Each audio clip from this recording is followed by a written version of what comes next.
이 시각 주요 뉴스입니다. 설 당일인 오늘 고속도로 귀성길 정체는 오후 1시쯤, 귀경길 정체는 오후 3시쯤 가장 심할 것으로 예상됩니다. 서울시는 오늘부터 이틀 동안 지하철과 시내버스 막차 시간을 연장 운행합니다.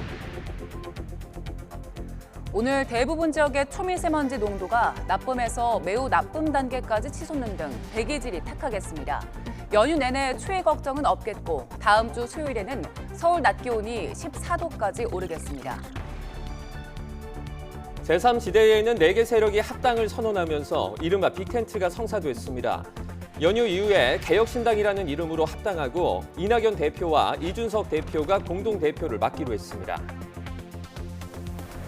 YTN 정기 여론조사 결과 4월 총선에서 국민의힘과 더불어민주당을 뽑겠다는 유권자가 동률인 각각 36%로 나타났습니다. 이른바 제3지대 빅텐트 정당의 득표율은 지역구와 비례대표 모두 두 자릿수로 예상된다는 결과가 나왔습니다. 설을 하루 앞두고 밤사이 전국 곳곳에서 화재가 잇따랐습니다.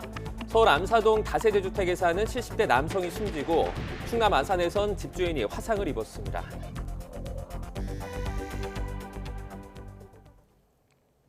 시청자 여러분 안녕하십니까? 설날 아침 굿모닝 YTN 3부 시작합니다. 첫 소식입니다. 설 연휴 첫날인 어제 제3지대 4개 정치 세력이 당을 하나로 합쳐 이번 총선을 치르겠다고 발표했습니다. 진보와 보수를 아우르는 동시에 이낙연, 이준석 신당까지 포함하는 이른바 빅텐트가 세워진 겁니다. 김경수 기자의 보도입니다. 이준석 대표의 개혁신당과 이낙연 대표의 새로운 미래, 금태섭 대표의 새로운 선택, 그리고 민주당 탈당파 의원으로 구성된 원칙과 상식이 합당을 선언했습니다. 보수와 진보를 아우르는 대통합, 이른바 빅텐트가 성사된 겁니다. 당명은 개혁신당으로 정했고 대표는 이낙연, 이준석 두 사람이 함께 맡기로 했습니다. 제3지대 통합신당 합당 합의문, 당명은 개혁신당으로 한다. 공동대표는 이낙연 대표, 이준석 대표가 맡는다. 선거를 이끌 총괄 선대위원장은 이낙연 대표가 맡기로 했고 설 연휴 뒤 이른 시일 안에 통합 합당대회를 열기로 했습니다. 당의 얼굴과 같은 당명 문제가 합당의 막판 걸림돌이었지만 새로운 미래 측이 양보했습니다. 당명 결정이 가장 힘들었고요. 새로운 미래에 이낙연 대표님 또 함께 협상에 임해주신 김종민 공동대표님의 통 큰 양보와 결단이 있었기에 이낙연 대표도 당명 줄다리기로 시간을 보낼 순 없었다며 지지자들에게 수용을 호소했습니다. 그동안 진통을 반복하던 빅텐트가 전격적으로 성사된 건 최근 거대 양당이 또다시 위성정당을 추진하기로 한 점이 작용했습니다. 점점 총선이 가까울수록 이 양 정당의 오만과 독선 반칙이 이제 도를 넘어서고 뚝을 넘어서고 있다. 위성정당이 그 오만과 독선 반칙의 가장 상징적인 사건이면 틀림없습니다. 손을 잡기로 한 4개 정치 세력은 합당 발표 전엔 서울 용산역에서 합동 귀성 인사를 하며 제3지대에 대한 지지를 호소했습니다. 저희들도 국민 여러분 편에 서서 나라 걱정, 여러분의 민생 걱정 함께 하겠습니다. 또 다가오는 총선에서도 저희 새로운 어떤 세력들을 한번 지켜봐 주시기를. 당명과 지도체제 등 난제로 여겨졌던 부분을 풀어내면서 제3지대가 설 밥상에 빅텐트를 화두로 올리는 데 성공했습니다. 통합신당 출현이 거대 양당 중심의 총선 구도에 어떤 영향을 미칠지 관심입니다. YTN 김경수입니다. 국민의힘 김경률 비상대책위원이 김건희 여사 명품 가방 논란과 관련한 윤석열 대통령의 신년 대담 내용에 아쉬움을 드러내면서 이제 자신들이 두들겨 맞으면서 총선까지 갈 수밖에 없다고 말했습니다. 민주당은 윤 대통령의 입장은 궤변이라며 김 여사에 대한 수사를 받아들여야 한다고 촉구했습니다. 조성호 기자입니다. 국민의힘 김경률 비대위원은 방송 인터뷰에서 김건희 여사의 명품 가방 수수 논란에 대해 이제는 당이 수습할 수밖에 없다고 말했습니다. 윤석열 대통령이 신년 방송대담에서 매정하지 못했고 아쉽다면서도 사과하지 않은 것에 아쉬움을 드러낸 겁니다. 너무 수직 관계로 보는 건지 모르겠습니다만 예. 아버지가 사과하면 좋은데 그걸 못 하셨으니까 이제 아들이 뭐 두들겨 맞으면서 총선 때까지 남은 날짜 가야 되지 않을까? 김 의원은 당내에서 줄곧 김 여사 논란에 대한 사과를 요구해왔습니다. 윤 대통령의 대응이 국민 눈높이에 맞지 않고 총선에 부담된다는 걸 애둘러 지적하면서 당 지도부라도 사과해야 한다고 강조한 걸로 풀이됩니다. 하지만 지도부 측은 김 의원의 개인 생각일 뿐이라고 선을 그었습니다. 당에서 그 부분에 대해서 어떤 공통적인 의견을 제시할 만한 어떤 협의가 있었다거나 그런 것은 없었습니다. 개인적인 그런 발언이라고 생각합니다. 그러면서 민주당 86 대표주자인 우상호 의원이 한동훈 비대위원장을 비판하며 욕설한 것을 고리로 운동권 청산론에 힘을 실었습니다. 이미 총선 불출마를 선언한 우 의원이 그대로 정계를 은퇴해야 한다고 목소리를 높였습니다. 이에 맞서 민주당은 윤 대통령의 김 여사 관련 신년 대담 내용을 재부각하며 사법정의와 국민상식을 거부한 궤변이라고 비판했습니다. 김건희 여사 명품백 수수 의혹의 본질은 촬영 여부가 아니라 왜 영부인이 자신의 사무실에서 고가의 명품백을 받아 챙겼는가입니다. 몰카에 희생당한 피해자 코스프레를 한다고 공감할 국민은 없다며 윤 대통령을 향해 김 여사에 대한 수사를 받아들이라고 촉구했습니다. YTN 조성호입니다. 윤석열 대통령은 국군 장병들의 헌신 덕분에 국민이 안심하고 가족들과 즐거운 설 명절을 맞이하고 있다며 국군 통수권자이자 국민의 한 사람으로서 깊이 감사한다고 말했습니다. 윤 대통령은 설을 맞아 국가 방위에 헌신하고 있는 국군 장병들에게 이 같은 새해 감사와 격려의 인사를 전했다고 대통령실이 전했습니다. 윤 대통령은 장병들이 국토방위와 국민보호 임무에 전념하고 자부심을 가질 수 있도록 지원을 아끼지 않겠다며 국군 장병들의 자부심이 곧 안보라고 강조했습니다. 윤석열 대통령이 설 연휴 첫날 쉬는 날에도 일을 하는 환경 공무관들을 만나 떡국을 함께 먹으며 격려했습니다. 연휴 하루에 앞서 공개된 설 인사엔 지난 명절 때와 달리 김건희 여사가 등장하지 않아 김 여사 활동 재개 시점에 관심이 쏠리고 있습니다. 강희경 기자입니다. 윤석열 대통령이 설 연휴 첫날 서울 동작구의 한 식당에서 환경 공무관들과 반갑게 인사를 나눕니다. 반가워요. 쉬는 날에도 묵묵히 일하는 환경 공무관들을 격려하기 위해 떡국으로 아침 식사를 함께 한 겁니다. 윤 대통령은 새해에 가장 중요한 건 안전이라며 안전사고 등으로 헌신이 희생돼선 안 된다고 강조했습니다. 또 근무 여건을 하나하나 물으며 현장에서 나온 이야기를 빠르게 검토해 반영하겠다고 말했습니다. 꼼꼼하게 우리가 해야 될 게 뭔지 알기 위해서 왔으니까. 윤 대통령은 이번 설 명절에 현장 방문을 최소화하고 조용히 업무를 보기로 했습니다. 특히 의대 증원에 반발한 의료계가 설 연휴 직후 총파업을 예고한 만큼 상황을 수시로 점검할 계획인 것으로 전해졌습니다. 대통령실은 의료계에 협조를 요청하면서도 집단 행동이 현실화할 경우를 대비해 업무 개시 명령 발동이나 면허 취소 방안 등을 검토하고 있습니다. 의료계도 대한민국의 미래를 위해 함께 고민하고 동참해 주시기를 진심으로 간곡히 부탁드립니다. 설 명절 인사는 연휴 하루 앞서 공개됐습니다. 취임 후 대통령 부부가 매번 나란히 한복을 입고 나왔는데 이번에는 윤 대통령만 나와 참모들과 함께 노래를 부르며 메시지를 전했습니다.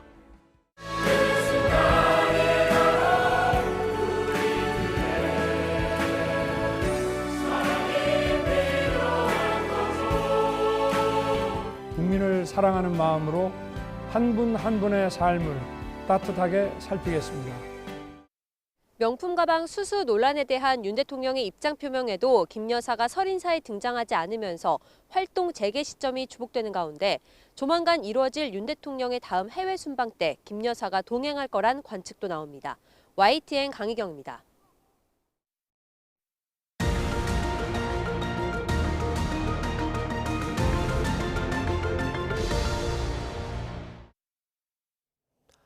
윤석열 대통령과 국민의힘 한동훈 비대위원장의 갈등은 일단 봉합 국면에 들어갔지만 불씨는 여전하다는 평가가 많습니다. 한 위원장의 홀로서기 성공 여부가 총선 표심에 미칠 영향에 관심이 쏠리고 있습니다. 이종원 기자입니다. 취임 한 달도 채 안 된 집권여당 사령탑에 대한 대통령실의 전례 없는 사퇴 요구. 당사자인 한동훈 비대위원장의 대응 방식도 이례적이었습니다. 일부 언론을 통해 전해진 물밑 당정 갈등을 스스로 수면 위로 끌어올린 겁니다. 제가 사퇴 요구를 거절했기 때문에 구체적인 내용에 대해서는 말씀드리지 않겠습니다. 제 임기는 총선 이후까지 이어지는 것으로 알고 있는데요. 파열음의 주 원인으로 꼽힌 김건희 여사 관련 문제에 대해서도 우회로는 없었습니다. 그 여사 리스트 관련해서 입장이 변했을지 궁금합니다. 제 생각은 이미 충분히 말씀드렸습니다. 한 위원장의 정면 돌파에 대통령실은 당무 개입 프레임에 갇혔고 고를 수 있는 선택지는 조기 수습뿐이었습니다. 당정 수뇌부의 화재 현장 동반 점검과 오찬 회동이 그 결과물입니다. 어떤 현안이든 수시로 소통하고 있기 때문에 지난주에 사퇴 요구가 있었는데 한동훈 위원장에 대해서 오늘 당정관계 특별한 이야기는 없습니다. 공멸 우려에 양측 모두 확전을 피했지만 당정 관계에 일부 균열이 났다는 해석이 뒤따랐습니다. 하지만 당 일각에선 오히려 4월 총선에 도움이 될 거란 기대감이 감지됩니다. 한 위원장이 윤 대통령 아바타란 이미지를 벗고 차별화를 꾀할 계기를 만들었기 때문입니다. 여권의 간판으로 한 위원장이 주목받을수록 한동훈 대 이재명 구도가 선명해지고 야권의 윤석열 정부 심판론은 희석될 수 있다는 겁니다. 만약 검사 독재가 있다면 이재명 대표는 지금 감옥에 있을 겁니다. 검사 독재란 말 자체는 일단 검사를 사칭한 분이 이런 말씀하시는 게 좀 코미디 같긴 합니다. 물론 갈등의 불씨가 완전히 꺼지지 않은 건 여권으로선 부담스러운 부분입니다.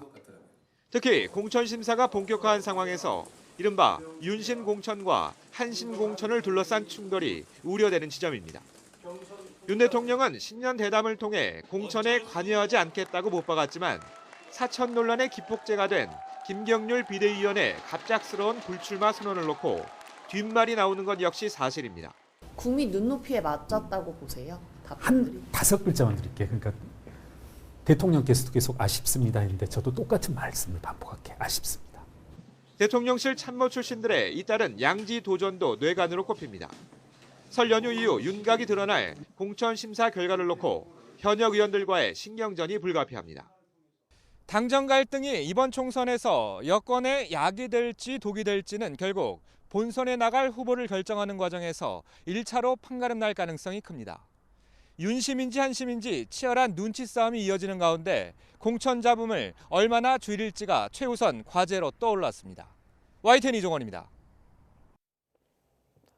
더불어민주당 이재명 대표가 최근 문재인 전 대통령과 만나 총선 승리를 위한 내부 통합의 중요성에 공감했습니다. 하지만 이른바 문재인 정부 책임론이 내용을 자극하면서 단일 대우에 변수가 생겼습니다. 안윤학 기자입니다.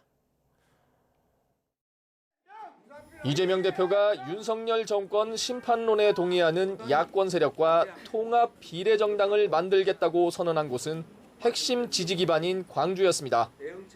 정권 심판과 역사의 전진에 동의하는 모든 세력과 함께 연동제 취지를 살리는 통합형 비례정당을 추진하겠습니다.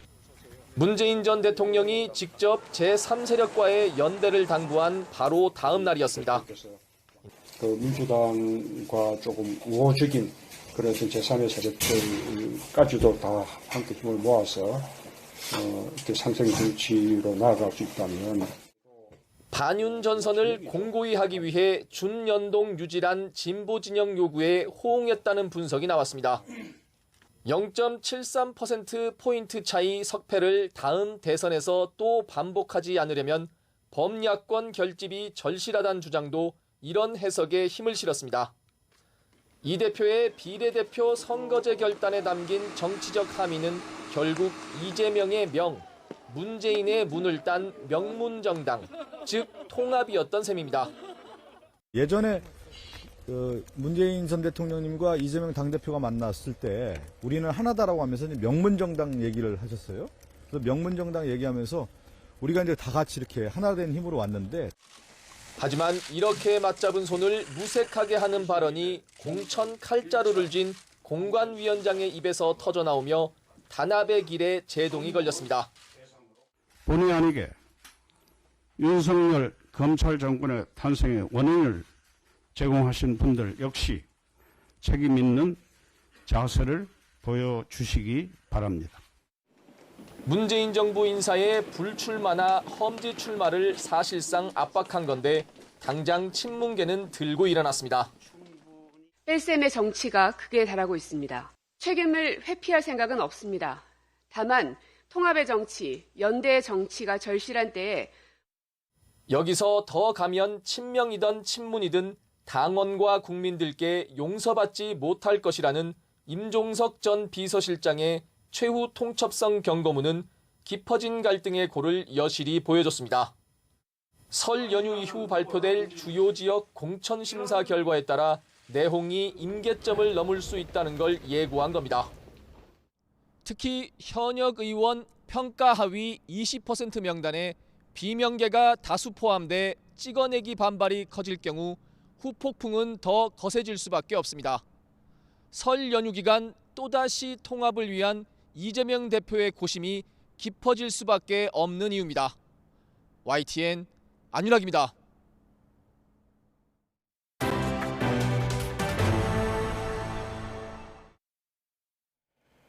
서울시가 설날인 오늘부터 이틀간 지하철과 버스의 막차 시간을 연장 운행합니다.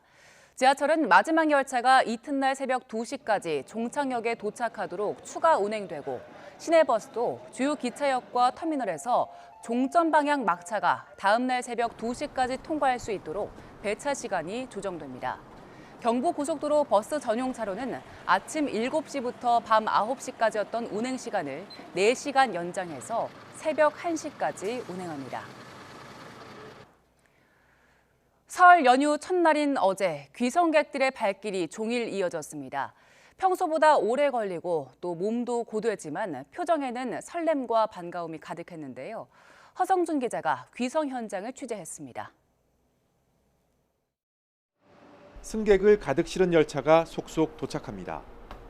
역사는 알록달록 선물꾸러미에 여행용 가방을 든 귀성객들로 발 디딜 틈이 없습니다.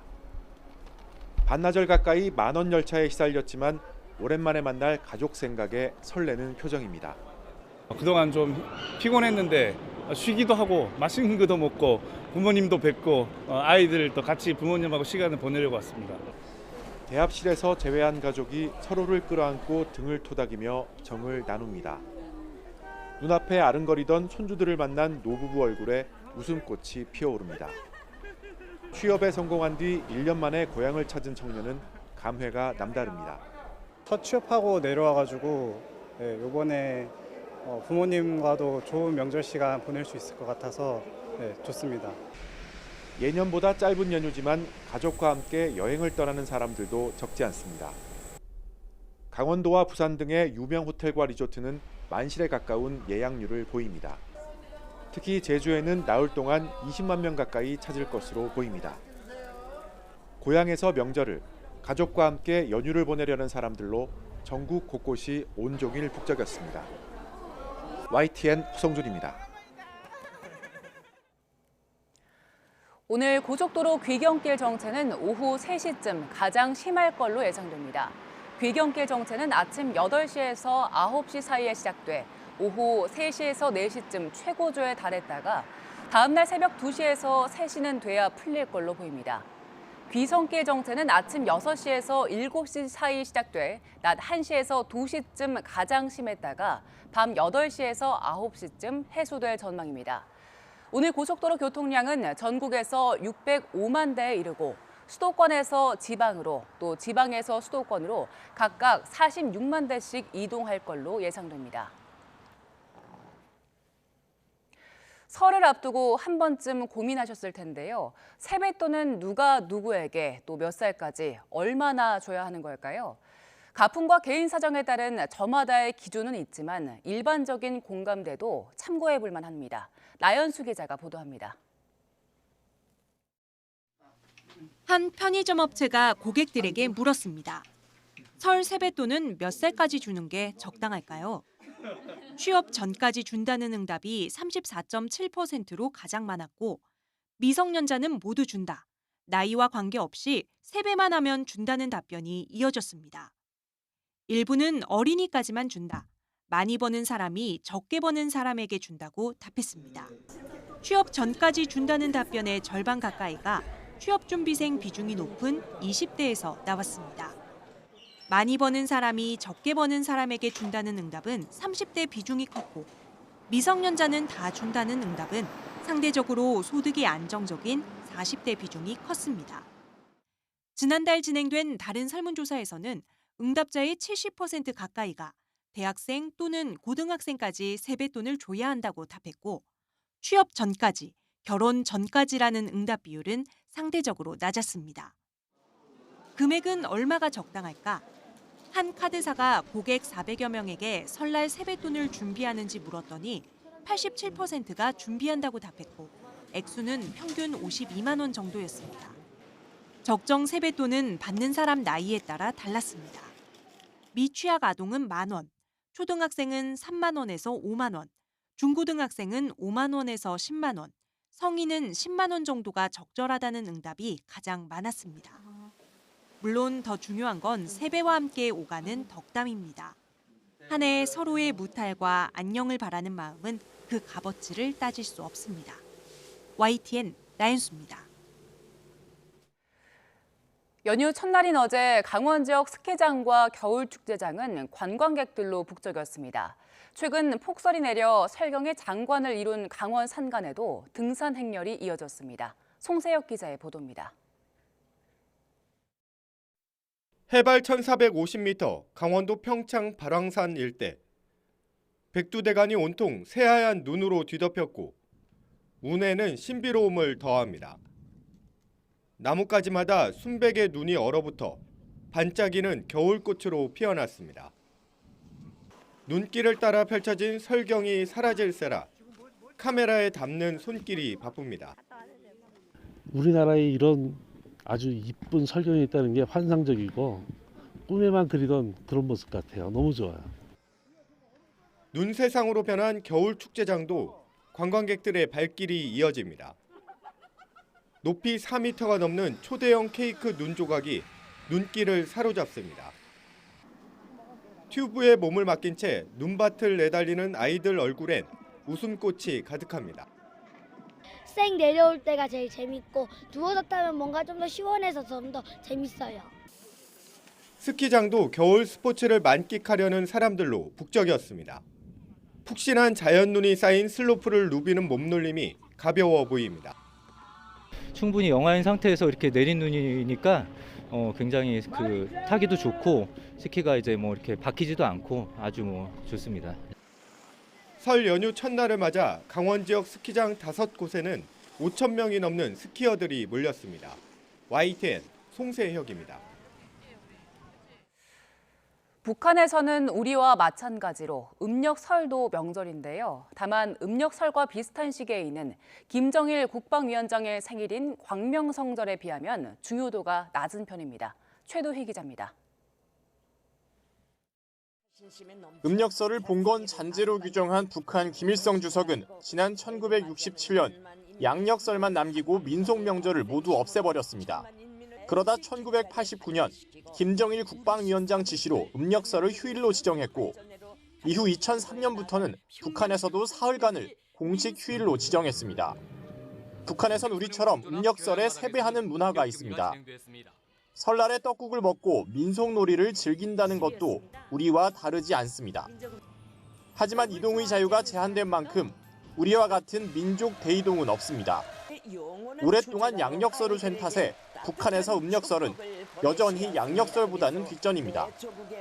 북한에서 최대 명절로 꼽히는 김일성 주석 생일인 4월 15일 태양절과 김정일 국방위원장 생일인 2월 16일 광명성절과 비교하면 중요도도 낮은 편입니다. 특히 올해 광명성절 82주년을 앞두고 경축 우표를 발행하는 등 북한 매체들은 음력설보다는 광명성절 분위기를 띄우는 데 주력하고 있습니다. 김정일 동지의 탄생 82돌째 즈음에서 열리는 이번 축전은 불세출의 대성인이시며 만고설세의 애국자이신 오보이 장군님의 불멸의 혁명생애와 업적을 촌추만대의 길이 전하며 이렇듯 북한의 음력설은 양력설보다 뒷전이고 비슷한 시기에 있는 광명성절에 시인은 신세입니다. YTN 최두입니다.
북한이 코로나19로 국경을 봉쇄한 이후 4년여 만에 처음으로 외국인 관광객들을 받았습니다. 100명 가까운 러시아 관광객들은 평양과 마식령 스키장 등에서 3박 4일을 보낸다고 합니다. 신웅진 기자입니다. 러시아 블라디보스토크에서 현지 시각 오후 1시 39분에 출발한 고려항공 여객기가 평양 순안국제공항에 도착합니다. 아이들부터 노년층까지 다양한 연령대의 러시아 관광객 97명이 방문했습니다. 북한이 외국인 단체 손님을 받은 것은 코로나19 유행 이후 처음. 2020년 1월 봉쇄했다가 3년 7개월 만인 지난해 8월 국경을 공식 개방했지만 이번에 본격적으로 관광객을 다시 맞은 것입니다. У нас наших участников нашего тест-тура обширная. Это Владивосток, наш Приморский край, это город Арсеньев, Находка, Уссурийск. Есть люди из Калининграда, из Перми, Рязани, Хабаровск, Новосибирск, Иркутск, Москва, Санкт-Петербург. 이들은 평양에서 하루를 묵으며 김일성 광장, 개선문, 주체 사상탑 등을 둘러보고 원산 마식령 스키장으로 향합니다. 3박 4일 일정인데 1인당 비용은 $750, 우리 돈으로 약 100만 원입니다. Интересно. Ну, во-первых, мы любим горные лыжи. И в этом месте хочется побывать, потому что, наверное, это пока самое закрытое место было до этой возможности. Поэтому воспользовались.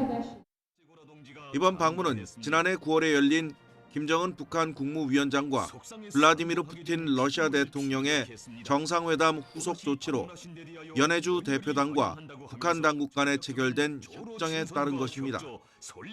러시아 연해주 정부는 북한 단체 관광 활성화 등을 위해 올해 안으로 여객철도 노선 개통도 추진할 것으로 알려졌습니다. 더불어 북한 방문객의 90%를 차지했던 중국인들도 머지않아 문을 두드릴 것으로 보입니다. 2019년 기준 북한을 방문한 해외 관광객은 30만 명에 이르며 이들을 통해 벌어들인 외환은 9천만 달러에서 1억 5천만 달러로 추산됩니다. YTN 신웅진입니다. 지난해 캠프 데이비드 선언을 통해 한미일 안보 협력이 강화됐지만 자체 핵무장 여론은 여전한 것으로 나타났습니다. 또 한반도 유사시 미국의 핵 억지력이 작동할 것이라는 응답이 절반 이하로 줄었는데 북핵 위기 고도화에 따른 것으로 풀이됩니다. 신현중 기자의 보도입니다.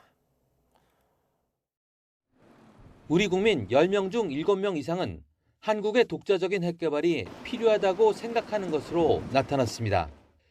최종현 학술원이 시민 1000여 명을 상대로 한 여론조사 결과를 보면 핵무장이 필요하다는 응답이 72.8%에 달했습니다. 지난해보다는 4%포인트 정도 낮아졌지만 여전히 높은 지지율입니다. 핵무장 여론은 정치 성향에 따른 편차는 거의 없었고 소득이 낮은 층에서 높은 지지율을 보였습니다. 또 지난해 캠프 데이비드 선언 등을 통해 한미일 안보 협력이 강화됐지만 한반도 유사시 미국이 한반도에 핵 억지력을 행사할 것이라고 본 응답자는 39.2%에 그쳤습니다. 지난해 조사에서는 긍정이 51.3%로 절반을 넘었는데 12%포인트 이상 떨어진 겁니다. 학술원 측은 미국에 대한 신뢰가 떨어졌다기보다는 북핵 위협의 고도화를 원인으로 꼽았습니다. 군사 정찰 위성 발사 등을 통해 핵 개발의 고도화를 이루었고 동시에 북한 정권의 예상을 뛰어넘는 도발적인 핵 위협과 호전적 자세가 새로운 위기를 조성하고 있기 때문 것으로 관측됩니다. 또 미국 대선에서 트럼프 전 대통령이 당선되면 북핵 문제에 적극적으로 나서지 않고 주한미군 철수를 압박할 것이라는 응답이 더 많았습니다. 하지만 우리가 핵무장을 하려면 미국 동의를 얻어야 하고 유엔 제재가 불가피해 선택하기 힘든 카드입니다. 이미 확장 억지력을 충분히 제공하고 있는데 핵무기를 허용할 경우에는 이게 이제 국제적으로 핵 확산의 어떤 하나의 계기로 작용할 수 있고 뭐 일본이나 또 대만이나 따라서 일본처럼 핵물질 재처리 권한을 확보하거나 호주처럼 핵 잠수함 기술을 이전받는 등 다각적인 접근이 필요하다는 주장도 나오고 있습니다. YTN 신현주입니다. 설 연휴 첫날 전국 곳곳에서 화재가 발생해 인명피해도 잇따랐습니다. 서울 암사동 다세대 주택에 사는 70대 남성이 숨지고 충남 아산에선 집주인이 화상을 입었습니다. 밤사이 사고 소식 임예진 기자가 보도합니다. 어둠이 짙게 들이운 서울의 주택가. 주홍색 방호복을 입은 화재 조사반이 계단을 오르내리며 분주하게 드나듭니다. 지상 2층, 지하 1층 모두 9세대가 사는 서울 암사동 다세대 주택에 불이 난 건 어젯밤 10시 40분쯤. 불은 30분 만에 꺼졌지만 1층에서 혼자 사는 70대 남성이 의식이 없는 상태로 발견돼 병원으로 옮겨졌다가 결국 숨졌습니다. 냄새가 나서 그냥 내려가니까 들어가니까 유연기 때문에 하나도 안 보이고 막 눈을 못 뜨게 달고 기침 나는데 나오게 문을 열어놓게 막 불이 확 튀어나오네 불이.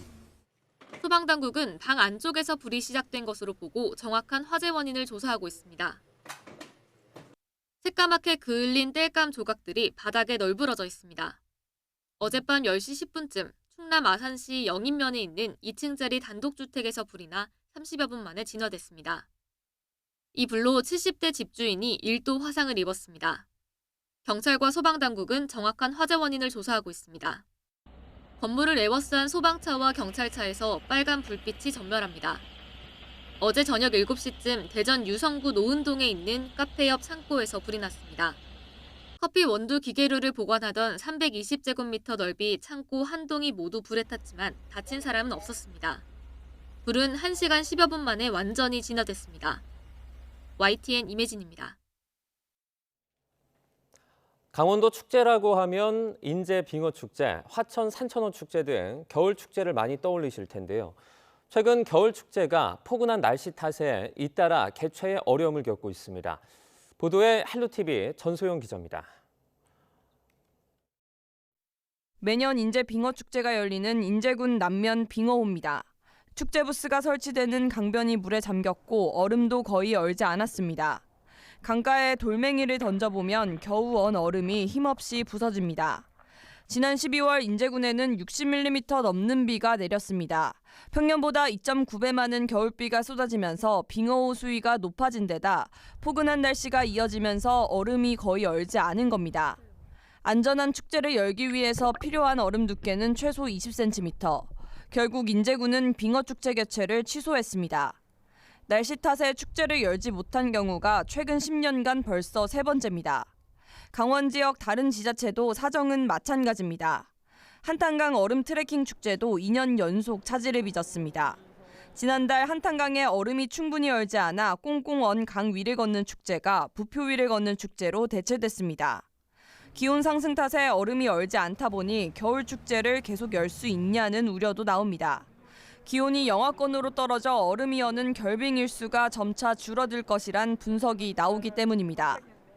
기후변화 전망 보고서에 따르면 SSP 5, 8호 시나리오에서 강원특별자치도 결빙 일수는 현재 대비 21세기 중후반기에 10.7일, 19.6일 감소하고 기온이 0도 미만인 날이 먼 미래로 갈수록 점점 줄어든다라는 의미로 해석하시면 될 것 같아요.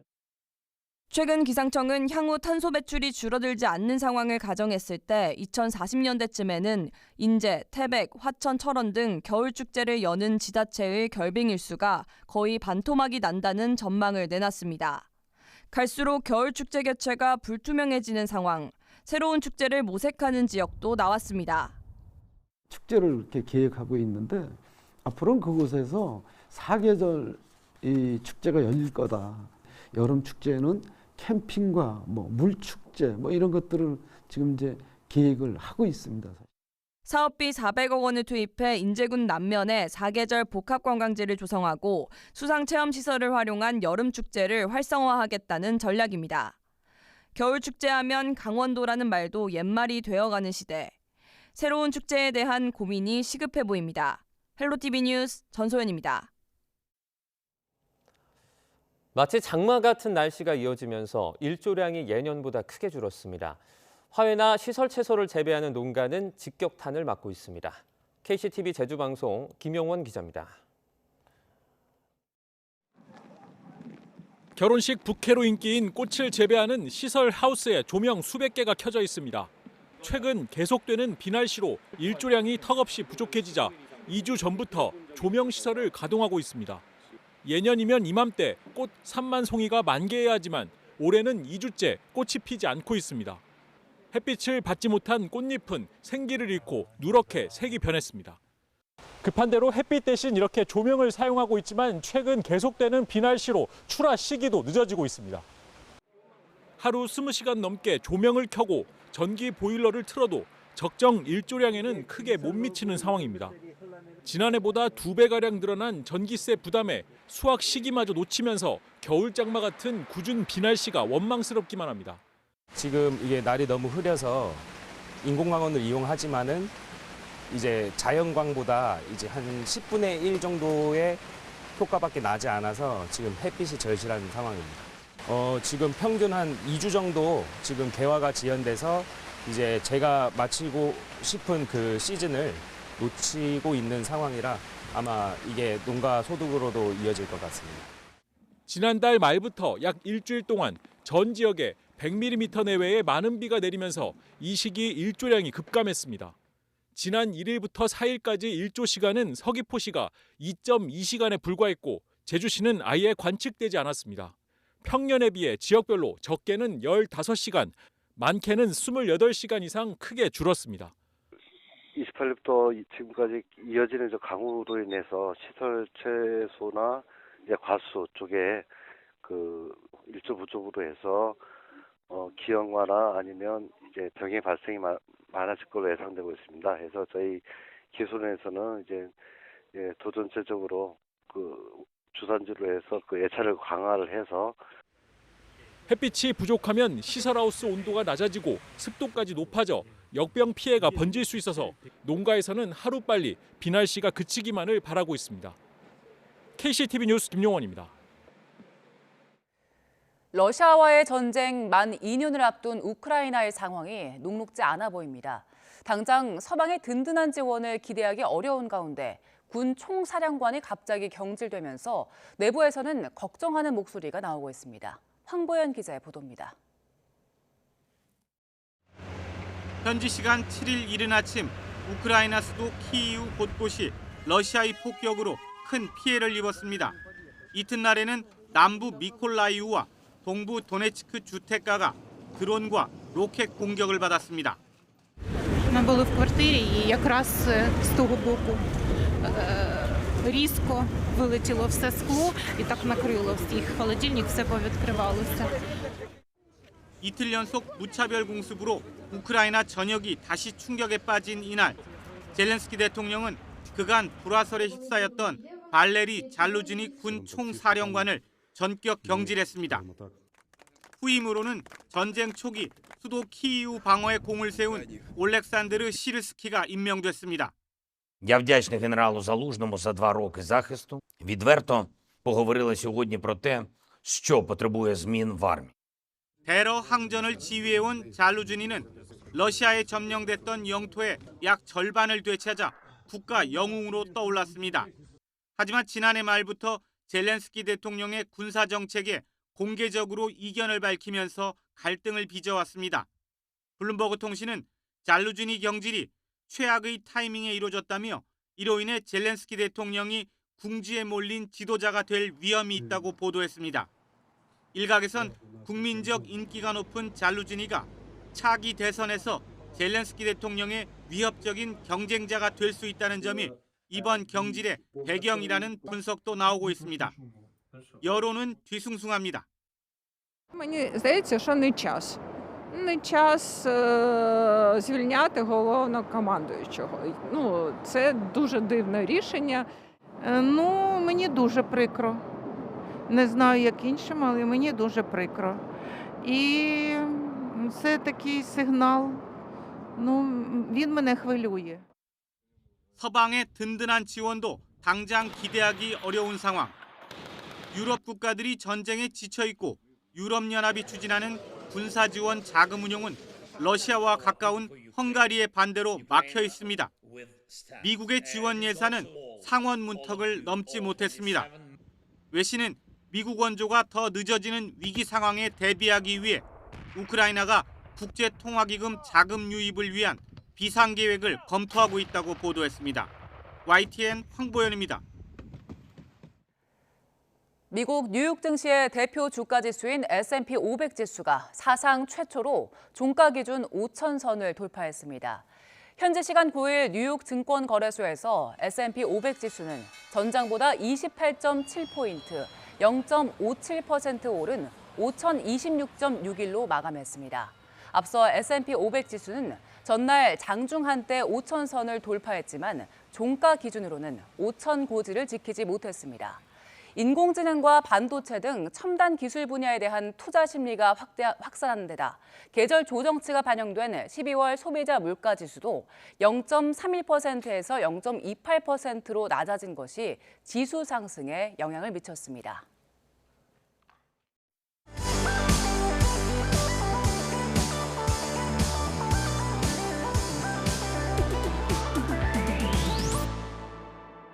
더치를 론자의 정체에 대해서 제가 알지 못했어요. 간첩일 수도 있다는 생각을 이제는 해요. 이분은 줄리가 아니에요. 본인이 당사자가 아니라고 했잖아요.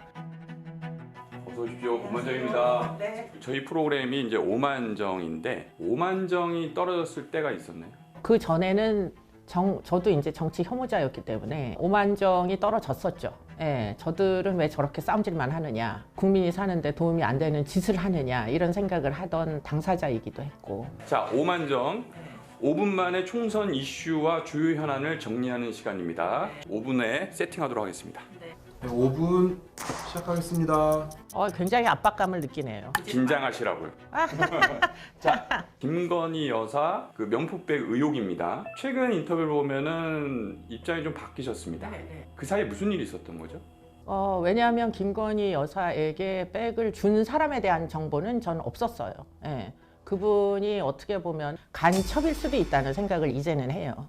그러면 간첩에 의하여 덫에 빠진 사람에게만 사과 요구를 하는 게 그게 공정한 일이냐. 그럼 간첩을 검거하여 왜 그렇게까지 다 유포시키게 만들었느냐를 따지는 게 그게 우선이냐. 덫에 빠진 그 그루밍 당한 피해자를 비난해야 됩니까? 덫을 놓고 피해자를 덫에 빠지게 한 자를. 양자택일이 아닐 수도 있잖아요. 물론 아닐 수도 있죠. 그래서 제가 그 제3회 그러면 한 가지 대안이 있다. 덫에 빠진 걸 인정하고 그냥 돌려주고 치워라 이렇게 얘기했지만 이게 바로 사과인가요? 그렇습니다. 그런데 그 이야기를 할 당시에는 이 덫을 론자의 정체에 대해서 제가 알지 못했어요. 그러면은 반대로 북한을 수십 번 왔다 갔다 하지 않은 사람이 그 덫을 놨으면 문제가 안 되나요? 그 덫을 놓을 리가 없죠. 그러면 제 지금 생각은 북한을 수십 번을 왔다 갔다 하면서 총선 몇 개월 앞에 이미 기획한 무엇인가를 만들어서 터트리는 시점을 아마도 총선에서 몇 개월 전후로 기획했던 것 같고. 그러면 이전에 총선에 있었던 약간 북풍 이런 느낌을 보시는 거예요? 부품까지는 아니어도 지금 기획한 많은 것들이 진행 중에 있는 거 아니냐 이런. 그럼에도 불구하고 일반인들의 시각에서 보면 네. 사인이 네. 어떻게 여사를 만날 수 있냐. 근데 애당초에 그 모든 것이 다 덫이었다면 어떻게 할 거예요? 시작이. 애당초에 다 시작이. 그 사인이라는 자도 사실은 뭐 종북 인사고 공작의 연장선상에서 지금 후보 시절부터 계속 친목을 도모하다가 그러다가 막상 이제 용산으로 가니까 요때다 하고서는 드디어 다시 한번 그 사적 인연을 주장하면서 만나자고 하여 제3의 장소에서 만났을 수도 있는 거고. 어쨌든 간에 고가의 명품을 그렇게 받을 수 있냐. 그거는 문제 삼을 수 있다고 생각해요. 범인의 입장에서는. 그래서 사과하고 돌려주면 치우면 되는 거 아니냐. 그런 생각을 했던 거. 총선 전에 어떤 식으로 이 이른바 여사 리스크가 정리될 것으로 예상하십니까? 제가 보기에는 여사 리스크가 그렇게 쉽게 정리될 것 같진 않아요. 그 카메라 플래시 앞에 서라 그렇게 요구하기에 언론이 김 여사에 대해서 중립적이었느냐는 걸 제가 짚고 싶네요. 줄리설은 어디서 일파만파 번졌나요? 이분은 줄리가 아니에요. 본인이 당사자가 아니라고 했잖아요. 그런데도 계속 여전히 줄리 하는 댓글이 달리는 데는 과연 언론의 플래시 앞에 서는 게 그게 차후에 결백을 밝히는 데 도움이 될 거냐. 그러면은 예전에 있었던 줄리 의혹과 이분 명품백 의혹이 사안의 본질이 비슷하다고 보시나요? 그렇지 않죠. 그렇지 않으나 언론의 본질을 얘기하는 거예요. 일파만파 소문이라는 게 한번 퍼져나가면 그걸 바로잡기가 어려운데 시인하는 순간에 그게 뭐 사실관계가 아니어도 마치 사실인 것처럼 포장되는 이런 문제들을 과연 언론이 책임지고 해결해 줄 거냐. 만약에 도움이 됐다면 지금 줄리설은 사라졌어야 되는데 여전히 존재하잖아요. 마치 잘못을 자백하는 것처럼 취급하는 게 오늘날의 언론의 결과물들이잖아요. 끝났습니다. 끝났지만 질문은 이어지겠습니다. 50만 점이 될 것 같은데 이러다가. 전공 분야가 범죄 심리학이신데 그러면 늘 사회를 어둡게 보시나요? 밝냐고요. 밝은 사회인가요? 그게 정치를 하시는 이유하고 맞물려 있나요? 굉장히 그 전곡을 찌르는 질문일 수 있어요. 제 입장에서는. 제 입장에서는 밝다고 생각이 안 들고 안전하다고 생각이 안 들고. 여기까지입니다. 50만 정처럼 느껴진 5만 정 끝내겠습니다. 아니 저 교수님 웃으시는 거 처음 봐요. 출연하실 때 웃을 리가 없죠? 웃을 일이. 왜 나한테 그 즐거운 걸 안 물어보니까 누가 죽으면 꼭 나한테 물어보고 뭐 왜 죽었냐 이런 거 물어보는데 아니 막 피곤하지 않으세요? 그러니까 어떻게 좀 이렇게 정화하세요?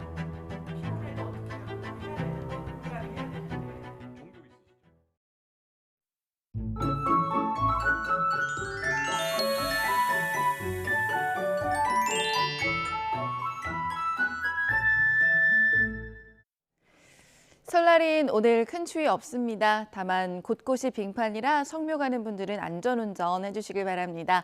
오늘도 대기질이 아쉽습니다. 국외 미세먼지가 유입되면서 대부분 지방의 대기질이 탁할 것으로 보입니다. 남은 연휴도 큰 추위는 없겠지만 대기질은 계속해서 안 좋을 것으로 예상됩니다.